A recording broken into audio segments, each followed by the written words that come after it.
یہ دلہن الدلہ جن کا ولیمہ ہونا ابھی باقی تھا اسلام آباد کے اندر، ان کے ساتھ والے گھر میں سلنڈر پھٹتا ہے اور 4 گھر گرتے ہیں آس پاس کے، جن میں ایک گھر ان دلہن الدلہے کا ہوتا ہے اور کچھ باقی لوگوں کے ساتھ یہ بھی اللہ کو پیارے ہو جاتے ہیں۔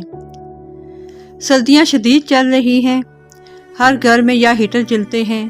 یا انگیٹھیاں جلتی ہیں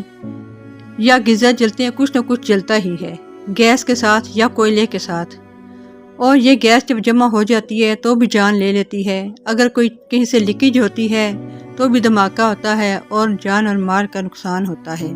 تو احتیاط کیجئے، یونٹس کو چیک کرتے رہیے، خاص طور پر سونے سے پہلے تمام یونٹس پیچھے سے چیک کیجئے کہ کوئی لیکیج تو نہیں ہو رہی یا کوئی چیز جلتی ہوئی تو نہیں رہ گئی، اور کھڑکیاں دروازے گاہے بگاہے کھولتے رہیے اور ان کو تھوڑا تھوڑا کھلا ہوا بھی کوئی نہ کوئی جگہ ضرور رکھیے۔ احتیاط کے ساتھ جان اور مال بچایا جا سکتا ہے۔